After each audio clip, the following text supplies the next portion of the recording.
Imagine a single, narrow waterway, just 21 miles wide at its narrowest point. Now, imagine that through this tiny channel flows nearly a fifth of the world's daily oil supply. This isn't a hypothetical scenario. This is the reality of the Strait of Hormuz, the world's most important oil choke point. The very thought of it closing sends shivers down the spines of economists, politicians, and military leaders worldwide. Today, we're going to explore what would happen if this critical artery of the global economy were to be severed. What would be the true cost of closing the Strait of Hormuz? The numbers are staggering.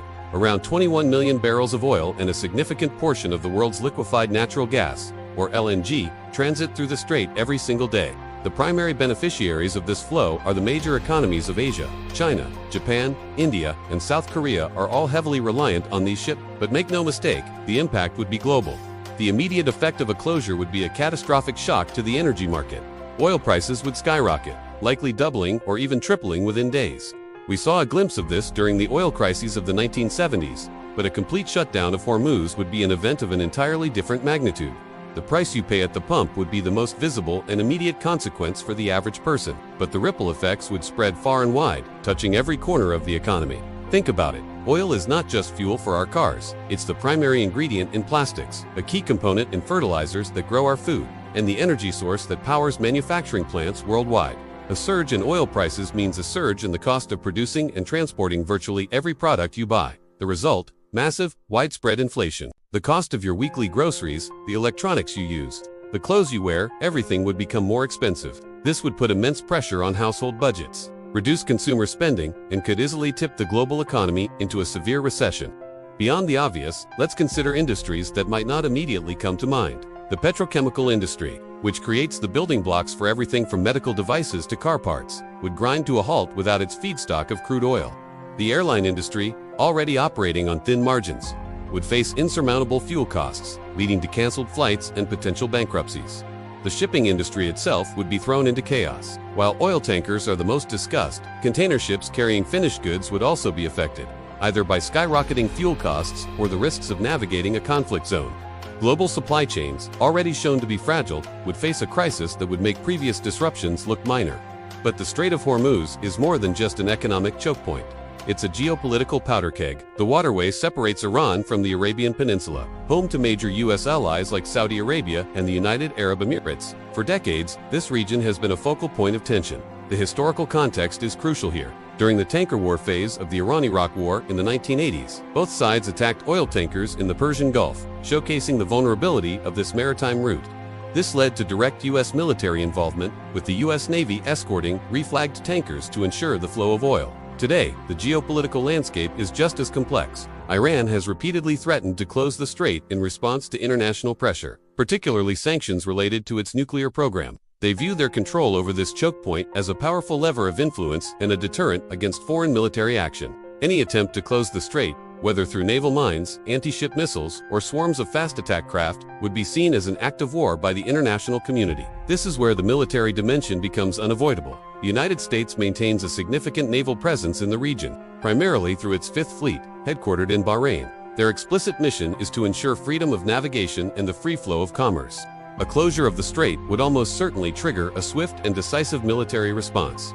The objective would be to reopen the waterway as quickly as possible. This would likely involve a massive minesweeping operation, airstrikes against coastal missile batteries and naval bases, and direct naval engagements. Such a conflict, even if intended to be limited, carries an immense risk of escalation.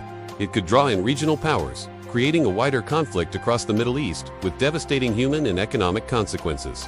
The potential for a direct confrontation between major world powers would become terrifyingly real. So, what about alternatives? Can't we just bypass the strait? Well, it's not that simple. Saudi Arabia and the UAE have invested in pipelines that can carry some of their oil overland to ports on the Red Sea or the Gulf of Oman, bypassing Hormuz. For example, the East-West pipeline in Saudi Arabia has a capacity of about 5 million barrels per day.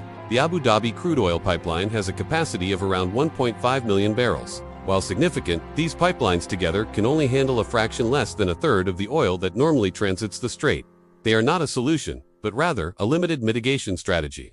Furthermore, these pipelines themselves could become targets in a wider conflict, negating their benefit.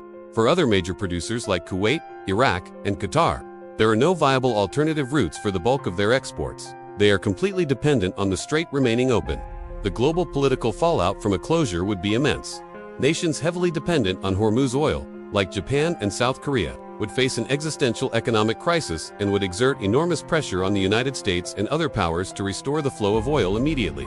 This could create friction within long-standing alliances, as different nations would have different appetites for military risk. China, as the world's largest oil importer, would find itself in a precarious position.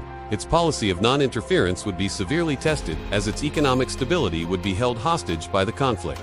We could see a major realignment of global politics as nations scramble to secure their energy supplies. The potential for a humanitarian crisis is also very real. Many countries in the region rely on the strait, not just for oil exports, but for importing food and other essential goods. A military conflict and blockade would disrupt these vital supply lines, leading to shortages and suffering for civilian populations. In the end, the closing of the Strait of Hormuz is a nightmare scenario for the globalized world we live in. It's a stark reminder of how interconnected and fragile our economic system truly is.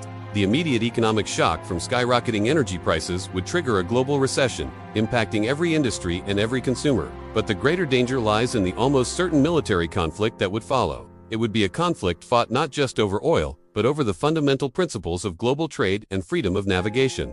The potential for escalation into a devastating regional or even global war is the true, terrifying cost that lies dormant beneath the waters of this narrow strait. Let's hope it's a cost the world never has to pay. Thank you for watching. If you found this analysis insightful, please like this video and subscribe to our channel for more deep dives into the critical issues shaping our world. Stay informed.